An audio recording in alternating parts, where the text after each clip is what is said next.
Yes. All right. Well, thank you guys for coming out today. I appreciate it.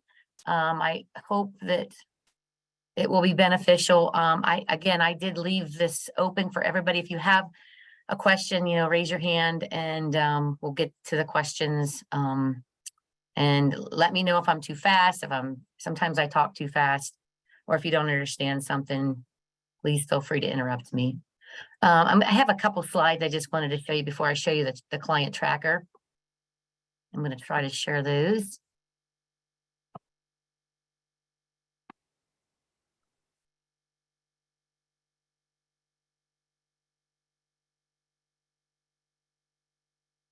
And not sure if you guys are getting. We can see it. Okay, cool. We see a presentation version. You see, it's always backwards. All right, how about that?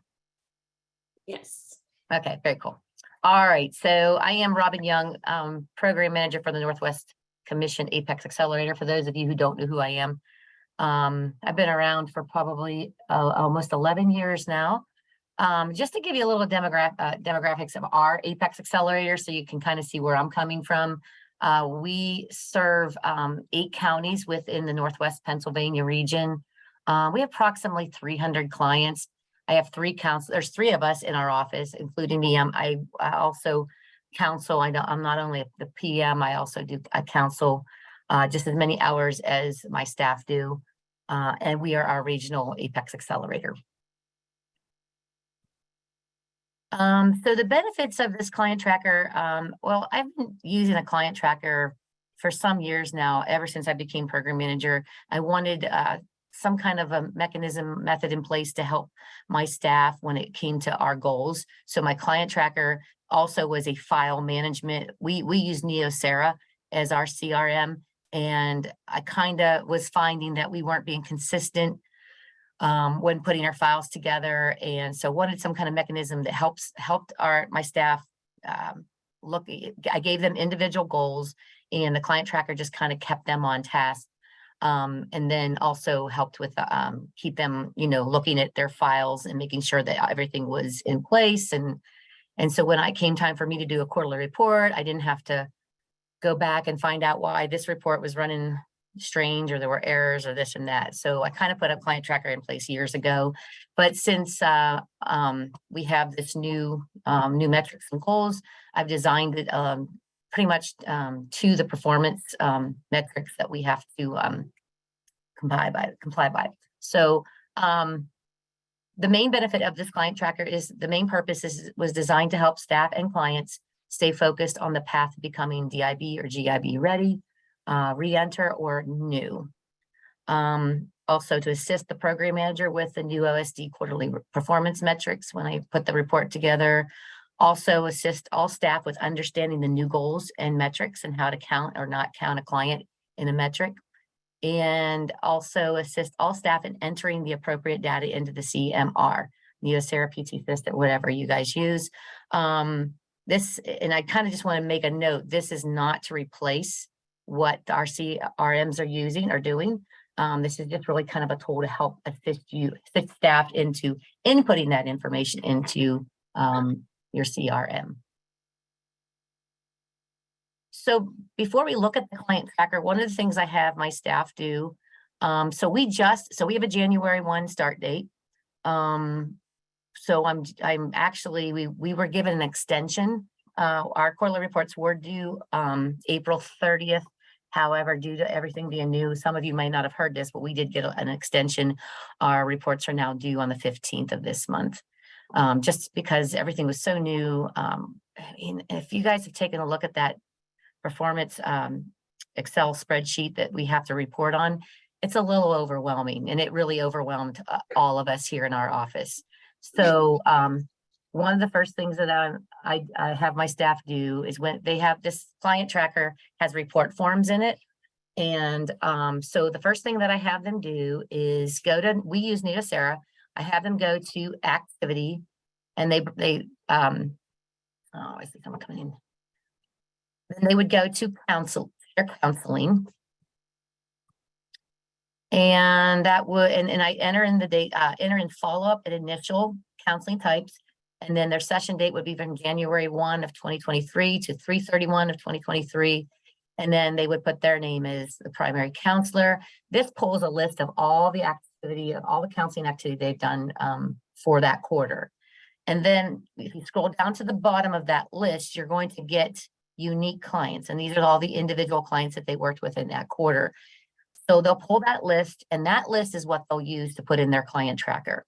They will decide which client fits the definition of a DIB, GIB Fed, or a GIB state and local, or maybe they don't fall into any of that. Maybe you help the client with something, but they're not somebody that we can count into any of these categories. Oops. So now I'm going to share the tracker with you.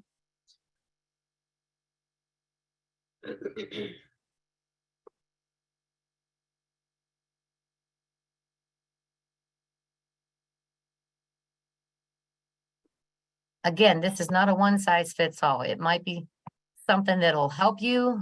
Again, everybody's different. This is just something that I thought would help our staff understand everything, but maybe it'll start a conversation with you and with your staff and maybe get you down a path of what might be able to help you. So I start this tracker has several different tabs. And I'm going to explain each of those to you. The first tab, I thought it was important for staff to understand the definitions of what a re-enter is considered. And again, these are my interpretations of these rules. If you guys have another interpretation or if you've understood it to be this way, please feel free to chime in and let me know that you don't agree with what I have on here. Because there's a lot of information to understand. So these are what I pulled all this information from the goals and metrics document that OSD has provided us. A re-enter definition has two kind of requirements. It has a verifiable history. So a company has a verifiable history of service as a DIB and a DIB prime or subcontractor. I'm assuming everybody knows what DIB and GIB means, but I'll just say it. Defense industrial base or a government industrial base. Defense, DIB is anyone working in the defense work. And then I've broken this down into GIB for Fed ready, and then GIB state and local ready. Or subcontractor. So these are companies that have been doing business with the government, either as a prime or a sub. And then the second part of that is an active client that was not actively participating in the DIB and who engaged with an accelerator to seek renewed DIB and GIB participation and worked with an accelerator to meet all criteria in the DIB and GIB ready, which all the definitions are over here, and I'm going to go over all those. So I've also put some scenarios in here, which we'll go over after I go all over my definitions. So let me see if I can move this. So my DIB, I pulled all this information from that goals and metrics document that the OSD has given us. A DIB ready client will have to meet all of these things. I've also added some things that I want my staff to focus on. So you might not agree with that, but this is something that as a program manager, I would like my staff to review. But I break this down in the tracker when I go over these individual tabs, and I'll show you that. But the first for a DIB, they did not meet all DIB ready criteria before engaging with an APEX Accelerator. So it means that there's something in here that they have not they did not complete. So pretty much all of the DIBs and the GIB Fed ready must be active in SAM. And I'm going to talk a little bit about this later on. You must provide them with an overview of the DFARs and FAR clauses. They must have a kind of an idea what that means. There's a thing called contractor responsibility. They have passed a self-check for contractor responsibility. I'm going to show you a little bit of a method how we do this. Has necessary business controls and skills to perform on the contracts. I'm interpreting that to mean that they have a business structure in place. They've got all the things in place to run a business and be able to, they have a viable product and service. They have established a competitive marketing strategy based on self-assessment and capabilities, market analysis, demand and competition, and price realism. I have a little form that I'll show you on what we use for that. Capability statement. Oops. I got more people in the waiting room here.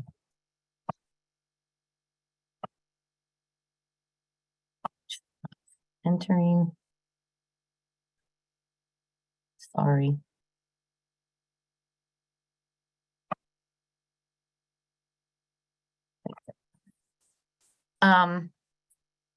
They must have a capability statement, informed and drafted, completed. One of the things that we're doing on here is, I have some tools that we're using for this as well that I'll explain in my tracker. We also, this is not really mentioned in the metrics and goals document, but I'm kind of assuming this is something that they want us to make sure that we're showing companies how to look for opportunities, which could be a part of their marketing strategy, I guess. So I have that kind of broken down into each. Now, our state, I've kind of listed our state things, like we have a PA small business certification that clients can do. We have an e-marketplace. So I put this in my tracker. I'm going to provide this tracker to everyone so you can actually tailor this to your state. You're going to have a conversation with them that has determined potential for business status in one of these areas, or maybe it's not applicable. Understands is and progressing towards. Those are the words that are in the goals document. Understands and is progressing towards. Does not mean that they have to be at that level. Well, CMMC is not even, in contracts yet. However, we all know what the DFARS clauses are, but it doesn't say that they have to be completed with their cybersecurity posture. It just says they have to understand and are progressing towards. And I will show you some things on that in a second. I'm also making sure if my staff are working with a company that's working in defense work, that they have an understanding what a joint certification program is, explained, and getting them the documents and information that they need to get that if it's applicable. We have a STARS and ITQ program here in the state of Pennsylvania. That's something I'm requiring my staff to make sure they as a counselor are looking to see if our clients fall into one of these areas. Again, you can tailor that to your state or local government. What exactly is that? Like, is that a certification or? CoSTARS is a sort of it's almost like the GSA, only it's a local contracting vehicle that our companies can be on. There is a cost associated with it, but it's probably the biggest contracting vehicle for our companies in the state of Pennsylvania. Okay. We do a lot of counseling hours on that. And then I also, if they're working with defense, they must have a conversation with them on VLA bids. And then also there's a section that I want to talk a subcontracting discussion as well. So these are mostly definitions that are pulled from that goals metrics document, but I've added some things that as a program manager that I'm requiring staff to make sure they're looking at. Any questions on the definitions before we move? Oh, I'm sorry, I got my scenarios over here. So this was just so my staff, when they're looking at their clients and they're trying to figure out if they can count them or not count them, I provided them with 4 scenarios. And I'll read them off. Scenario 1, a company comes to you in the current fiscal year to receive assistance with SAM renewal. This client has had some contracts with Homeland Security, but not in the last couple years. They want to pursue government contracting again. This client would be considered a re-enter. APEX Accelerator Council must complete all steps to help this client become a DIB or GIB ready client. So that kind of helps them understand what a re-enter client is. Scenario 2, a company comes to you in the current fiscal year requesting assistance with renewing their SAM account. This company is currently doing business with the Defense Logistics Agency with several awards in the past year. This company is not considered a re-enter or a new. This is just like one of those clients that we are continuing to help, but we really can't count them in our metrics, or to help the Department of Defense to notify them that, you know, these are the companies that we are helping to fulfill their mission to support that defense industrial base and the government industrial base. But we can still continue to help them. Scenario 3. Client started working with you last year, but got busy with their commercial contracts and decided to take a pause from pursuing government contracting. They have never been awarded a government contract. Your client reaches out to you this fiscal year and decides that they are now ready to start pursuing government work. This client would be considered a new DIB or GIB ready, could be both client, and would you would create a plan of action to help them become a DIB or GIB ready client. I have the plan of action is a part of my client tracker, and I'm going to show you guys what I've done there. Scenario 4, a company reaches out to you requesting a meeting to discuss doing business with the government. This company has never had a contract with the Department of Defense, but has had a few small state contracts. They expressed an interest in learning how to do business with the Department of Defense. This client would be considered a new DIB ready once all required items are completed. So that is my interpretation of the rules. If anybody begs to differ, please feel free to chime in. So going through the client tracker, oh, I'm gonna have somebody else coming through. So you'll notice I have a DIB client down here on this tab, a GIB Fed client, and a DIB state client. This is state and local. So the DIB, there's a place to put the client's name. And again, this list here is created by that report that you're pulling from NEOSERA from January 1 to the first quarter, whatever your first quarter is going to be. And they would start entering this information in here. You can put a report date if you want. That way, you know, once when you move on to the second quarter, you know, you're going to have that company already listed and you're going to count them twice. Then you're going to look at that list and you're going to determine, you know, do they count as a re-enter or a new or not? So I have drop-down boxes here that you can just select. And then once you start working with your company, the things in orange are the things that are required for the metrics or to be considered a re-enter DIB or GIB ready. So one of those things is they must have a capability statement. So here is my interpretation of this rule, and this is how I'm going to do it until OSD tells me I cannot do this. We are going to provide them with an overview of a CAPE statement. So there's a drop down here. It's either overview completed or not completed. If an overview is completed, we are going to count this. And then you can go into your CRM. NEOSERA has a place where you can check off capability statement and a date. And we have a template and some instructions that we are going to give our clients. And once we've had that overview and we've provided them with those steps, then we are going to count them as the overview completed. Self-check responsibility, contractor responsibility. We have an overview or not completed. I have a form that goes over FAR Part 9 for DIB and GIB Fed that we're going to provide. And it's probably during the initial meeting with your client. You're just going to give them this, you know, and here's something that we would like you to, you know, checklist of being a self-check contractor, responsible contractor. And then I also provide a link to FAR Part 9 on that document. And I can show you that document once we're done here. Then market strategy. We're gonna actually design this into our plan of action. So once it's completed, overview completed, I have a market research form that we give our clients. It originally started with our staff using it to help a client. Nancy, I see you raised your hand. Do you have a question? Yeah, Robyn, I have a question about the capability statements, because in the goals and in the description of these goals that we saw, the 8 pages from DoD, they mentioned something about sharing the capability statements with the with the APEX Accelerators team.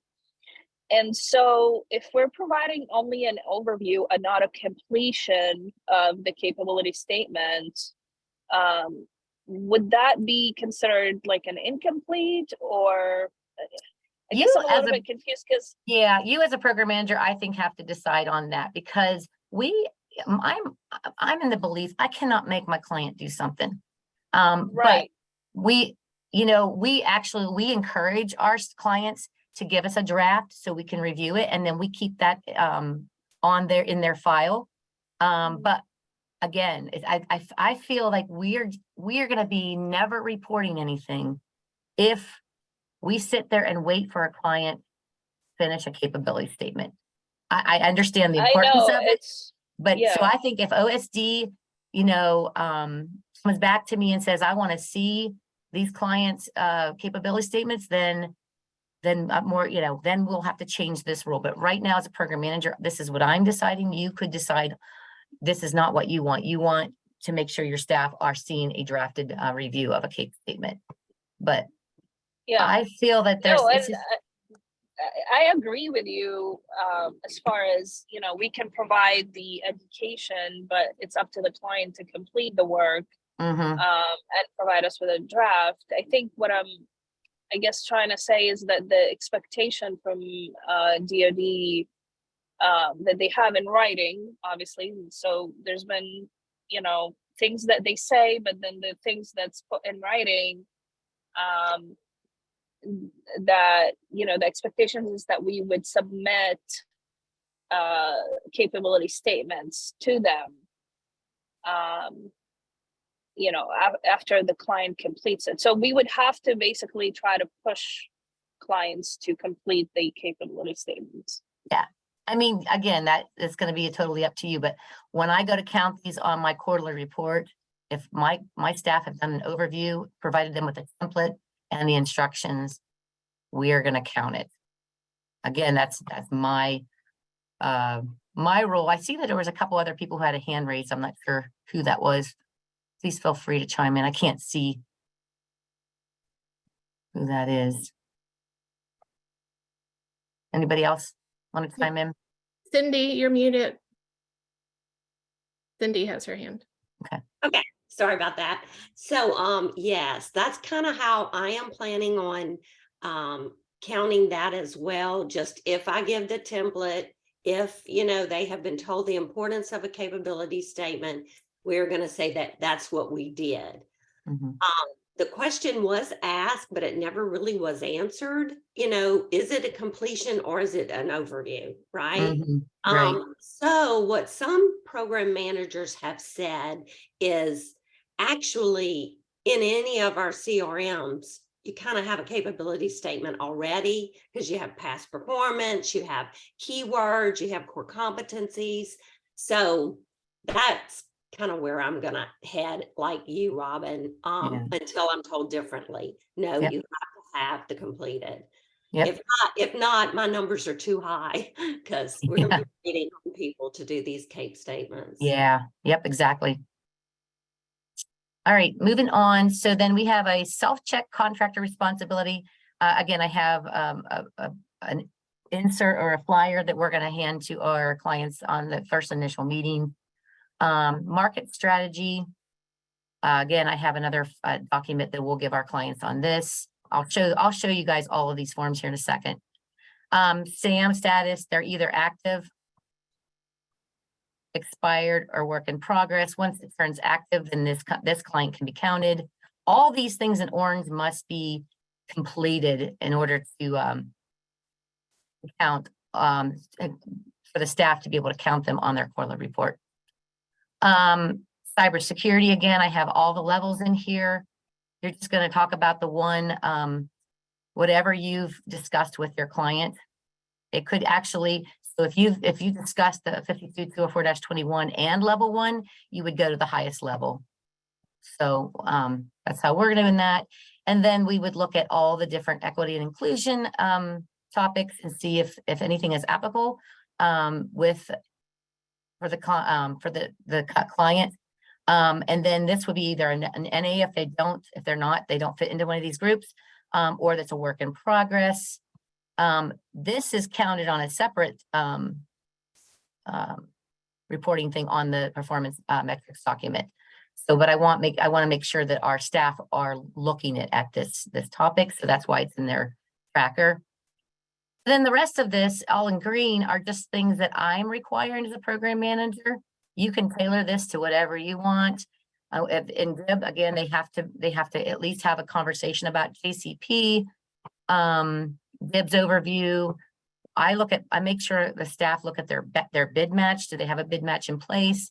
Has it been looked at in the last 6 months? Because I know that Neosera charges us for so many, there's a package of so many bid matches.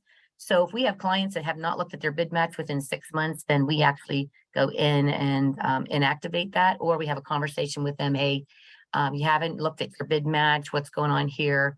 It's just sort of an alert for the staff to make sure. And then we have we want to make sure that they're reporting their contracts. We kind of look at their file to see if anything's being downloaded or if they've reported any contracts within the last 12 months. Have they completed a satisfaction survey within this year? So if they did, you can report that. And if they haven't, then my staff are told to go out and initiate that satisfaction survey again, especially if they just received services. We want them to be fresh in their mind. And then our host agency has a state report that they have to do, and they have to be listed in this Northwest Commission database. So it's just some things that we like to make sure we're looking at. Robyn, So, yeah. We just had one question on the equity and inclusion. If someone was selecting multiple categories, how do you notate that? You know what? That's a good question, and maybe I need to come up with some scenarios here. I don't know. Yeah. It took me a long time to develop this, so it's a work in progress, but we could figure something out. Maybe a combination of one or more. Mm-hmm. As long as it's being discussed, I guess that's the biggest thing. Any other questions right now before I move on? Okay. You can unmute yourself if you do. Yep. All right, so then I have the GIB Fed tab, and this is for anyone who is in the civilian agencies that wants to do business with one of the civilian agencies. It's basically the same thing. It's almost the same thing. But we just want to make sure and we are kind of keeping track of both lists. And then I have the GIB state and local tab. This is just a little bit different because we have a PA vendor registration. And when we also have a PA small business certification that I kind of want, it's kind of separate from this. I just want to make sure all of our clients are getting an overview on what this small business certification can do for. The state of Pennsylvania has a set-aside program for companies wanting to do business with. There's certain contracts are set aside for small businesses. Also in this equity and inclusion, I did add our state, like WBE, VBE, MBE. It's a little bit different than the WSB for our states. You can tailor this to whatever your state has. And again, then we have the co-stars. We have an invitation to qualify. These are contracting vehicles in the state of Pennsylvania. And then all the rest of those other file management things that I want my staff to look at. So those are the tabs for each of those, DIB and GIB ready. And now let's move on to a plan of action. So Robyn, this, real quick, that report date, what exactly is that date pulling from? that could be the report date is the day you started working with them, the date you want to count them. So then when you're adding to this list, you'll know like ABC company, and then maybe you were working with ABC company in the second quarter, and you'll know you can't count them again. So it's just to help them keep them organized, that staff organized. They started. Thank you. Plan of action is something that I developed a while ago. But we are really going to make sure we're using it now. This was formed just so that staff and the clients can stay on track. And this plan of action and milestones is only for companies that we are going to count as a DIB or GIB ready. So if you're working with a client and they ask you to help them with their SAM, and they've been a client of yours for years, they're already doing business, you're not going to create a plan of action and milestones for them. These are for companies that need to get all of those requirements in place. So we create a list of action items.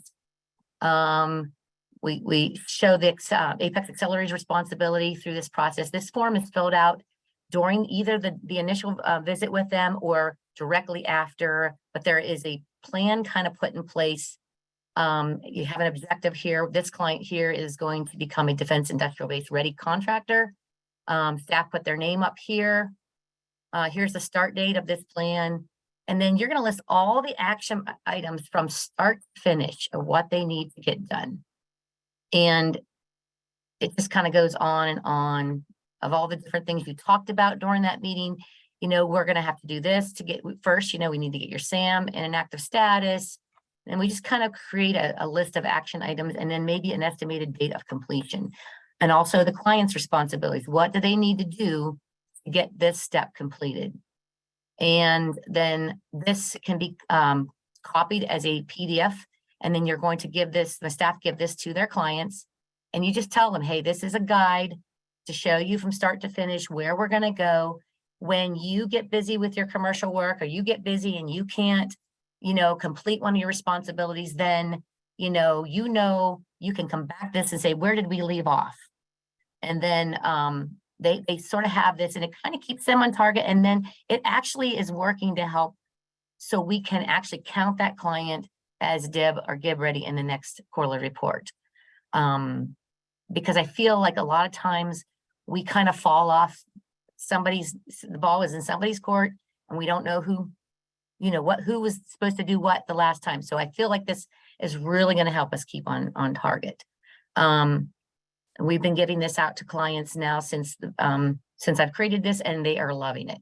They love knowing that they have something in place, that an idea, concrete something in their mind that this is where we're going. There's a couple hands raised. Go ahead. I don't know who was up first. Like Nancy. Yeah. I can go. Just a quick question for you, Robyn. So I assume that like on this form, you don't start this, and I mean, sometimes it's quite a ways into the process before we decide that they're even interested in the Department of Defense or where they're going, you know. So I assume you don't pull this out until you get to the point where, yeah, that is their target market. And yep. Okay. Yeah. A lot of times, you know, a company will come to you and say, hey, you know, we want to do Department of Defense work, or maybe it's determined during that initial meeting. So it's just a plan, you know, a path to go down where maybe they're going to be somebody who does business with federal, state, and local. So you could actually use this for each of those processes. Like if you want to start in the defense industrial base, or maybe they just want to be a subcontractor.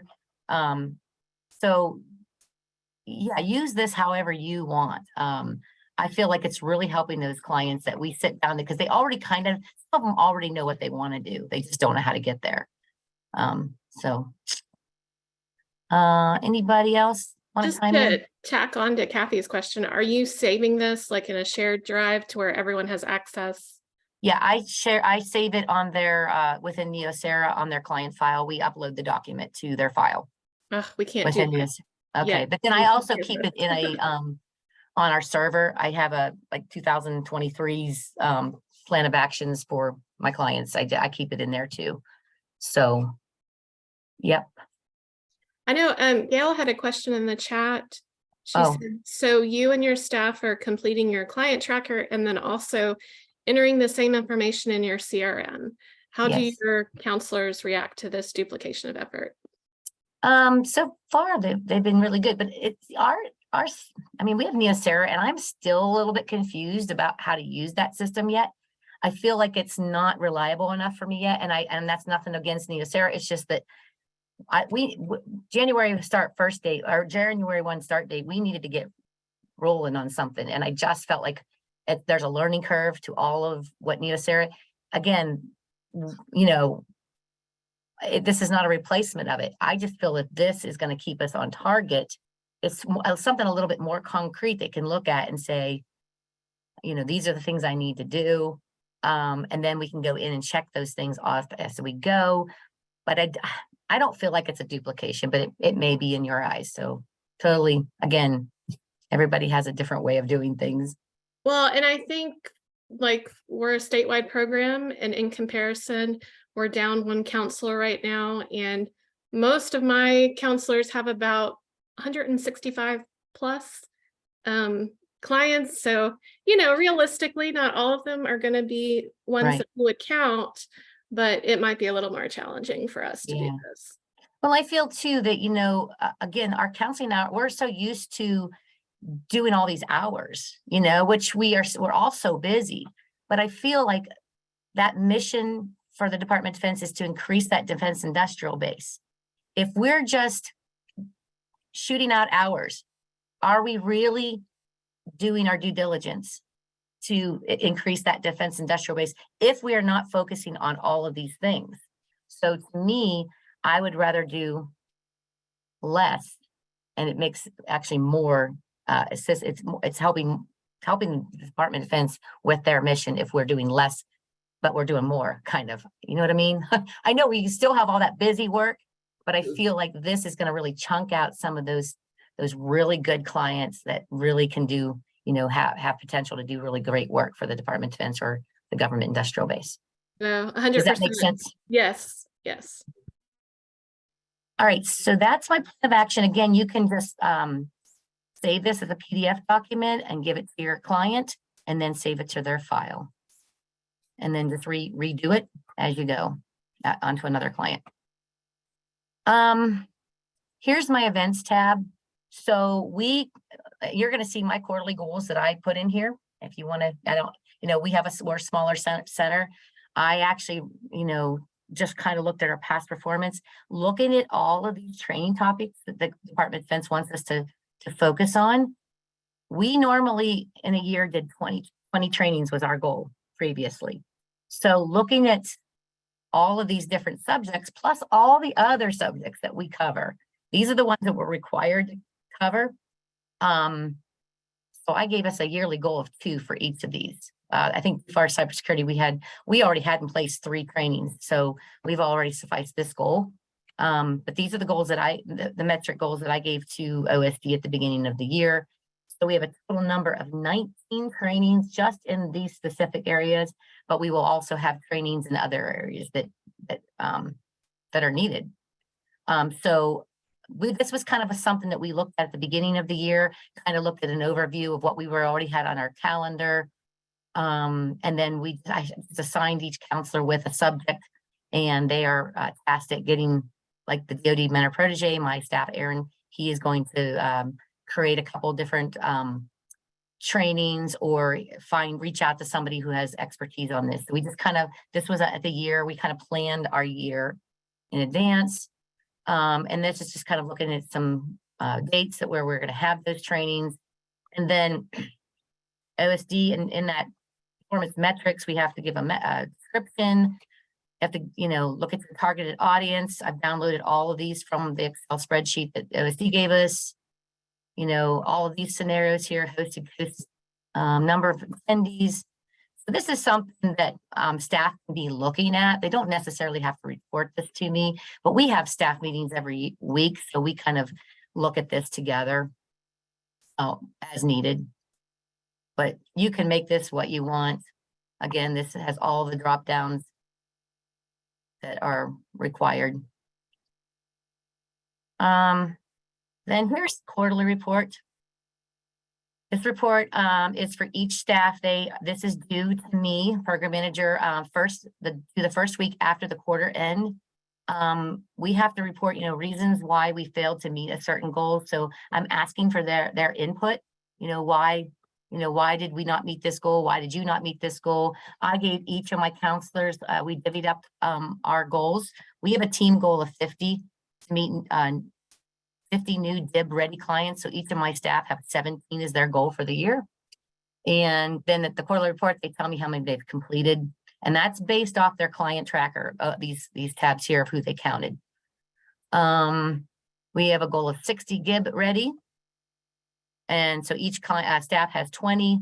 And then looking at that performance Excel spreadsheet, we don't have a goal for number of re-entered DIB and GIB, but we need to count them. So I've given them, you know, a slot here to report how many were re-enter DIB and GIBs.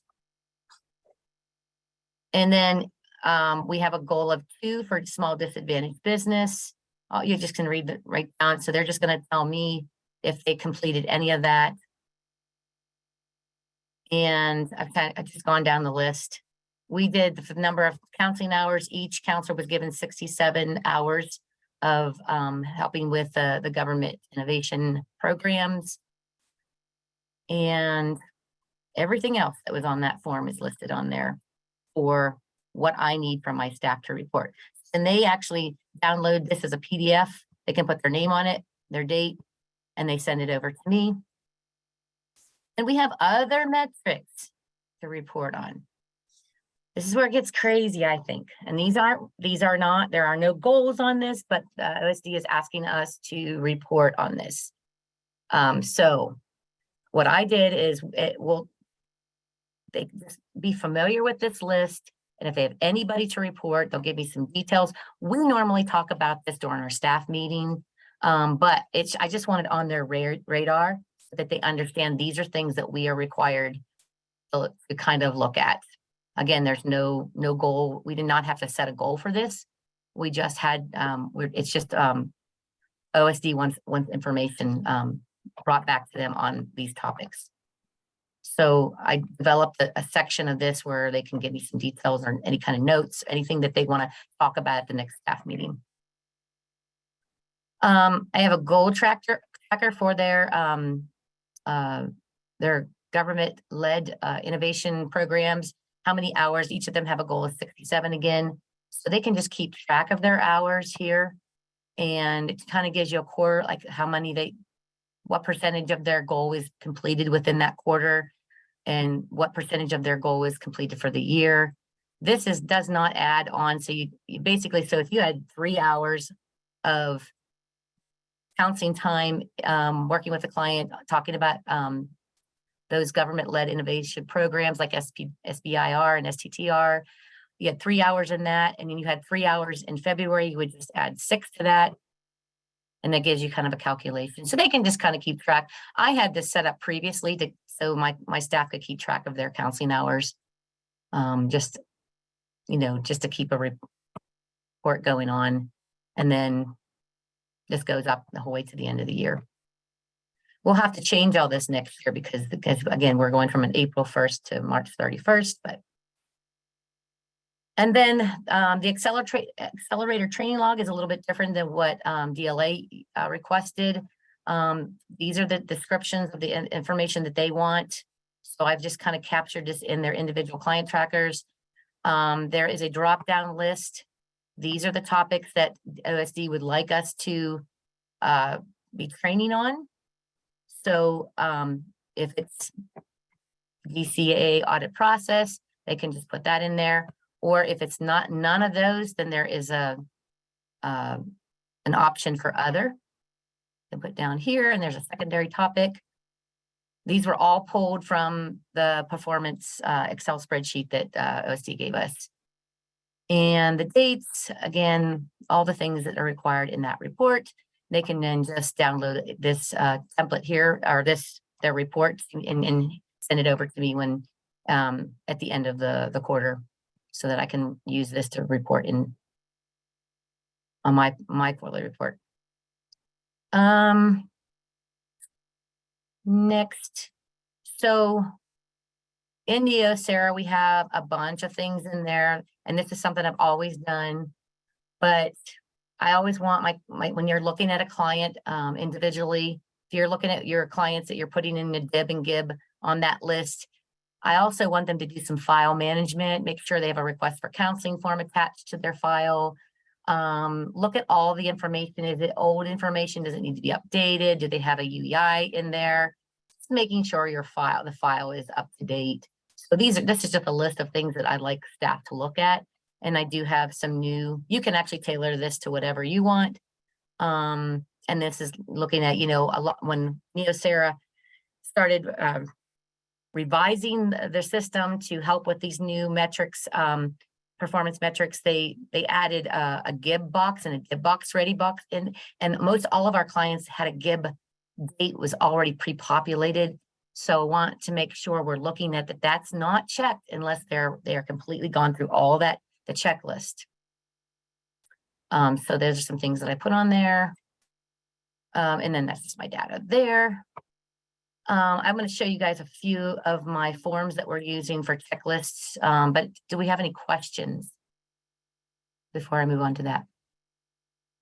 I just want to say this is like the true definition of you working smarter, not harder. And I'm so appreciative. Thank you, Melanie. I was hoping it would be beneficial because I did work a lot of hours on this. But again, make it your own. I'll put it out for everybody. And I think what I'll do is I'll put it, maybe, do you guys want me to send it to you individually or just put it on APTAC Connect? I'll put everything on there so we can just download it. APTAC Connect would be great. Okay. All right, so let me stop my share and I'll show you one of those checklists that I developed.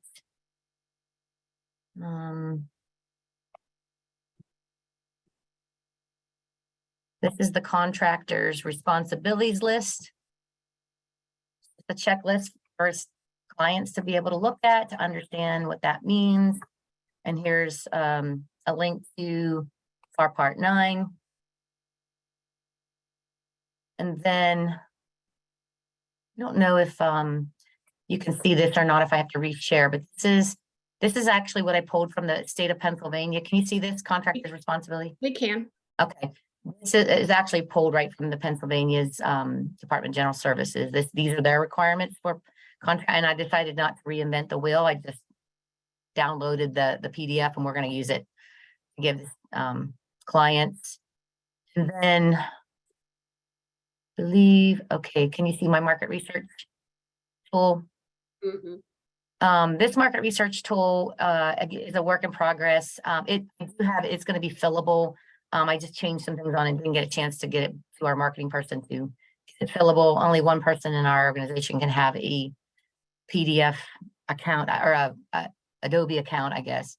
But this will be fillable.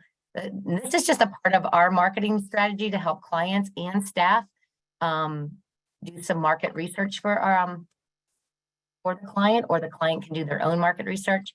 We just kind of they're all fillable. Like, are we going to use Google? Are we going to look at the client's website, FPDS? These are just some of the resources that we want them to be made available, or to let them know that they're available to do research.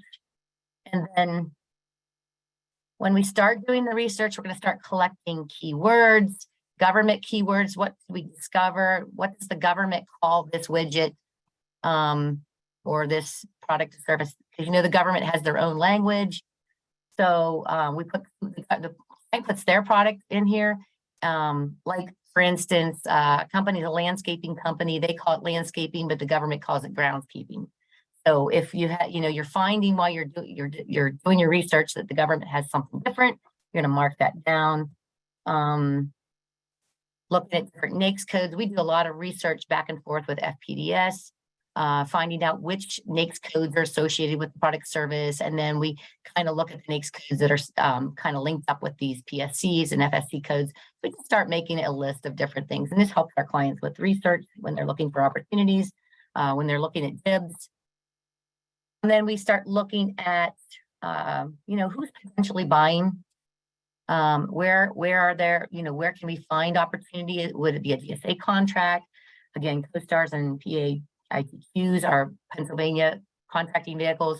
So we're going to just start looking at, who our potential buyers are, how do they buy, is there a DODAC code associated with that buyer, any kind of notes that they want to provide in there, and any kind of additional notes you'll have in there. And then We start looking at competitors' information, find the company's name, their cage code.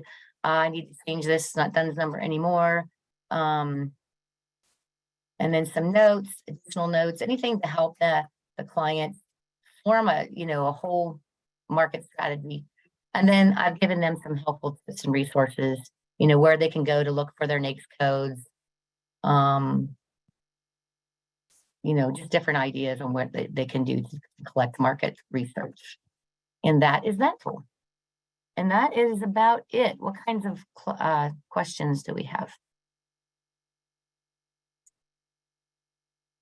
And I think I got some chat going on.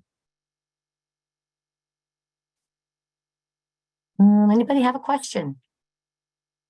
Mr. covered it all.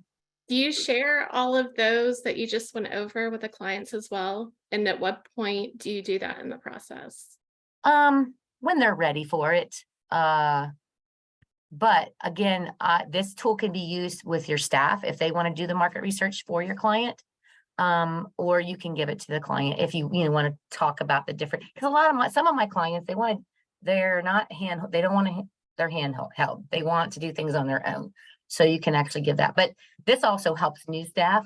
If they, because we've been doing this for a while, we know where we need to go, but kind of keep it in track too, to, what was our, what did we do, to help a client discover where, who's buying their product or service. So again, this really does help the new staff. But I sometimes still use it myself quite a bit, but we also give it to clients. So. I know, Robyn, you received a request to share via email as well. Maybe you can shoot it out to the PM listserv. Okay. And APTEC connector. Yep, I can do that. Any other questions from anyone? I hope you find it beneficial. So what's that? It's amazing. Oh, thank you. So Robyn, I just want to say thank you too for all of this and for sharing it with us for sure. And also to put a bug in your ear to complete the form for nominating this for Project of the Year award. Oh, well, thank you. Because of one of the criteria is that other program managers can use it. And obviously we're like, yeah, show us more. So definitely submit it. Oh, well, thank you. Well, anything I can do to be helpful. I know that's all. That's what I'm here. We're all here to help each other. You guys have all been wonderful to me, sharing your ideas and thoughts. So I'm glad that it's going to be helpful to some of you. So that's awesome. Thank you. All right. Well, you guys have my contact information. I do have it. You'll find me on APTEC Connect if you want to reach out or even call me. Feel free. All right. Well, thank you. Where will the recording be? On just the APTEC Connect? Yeah, I'll put that on APTEC Connect too. Okay. Yep. Because I might want to look through it once I have those documents in my hand. Okay. Sounds great. Thank you. You're welcome. Hey, Robyn, I just have one quick question. It's Laura. So you said each of your counselors have their own tracker, correct? Yes, I give it to them at the beginning of the year. And then do you have access to those, or do they give it to you so often to just kind of review, or it doesn't? They're just giving me their report forms. They're just the quarterly report. Of course, I don't need to see their plan of action. That's between them and their client, but they will upload that to the CRM. And then their trainings that they have to do, the 40 hours of training, they have to give that to me every quarter. So, yeah. Thank you. Great job. Yeah, thank you.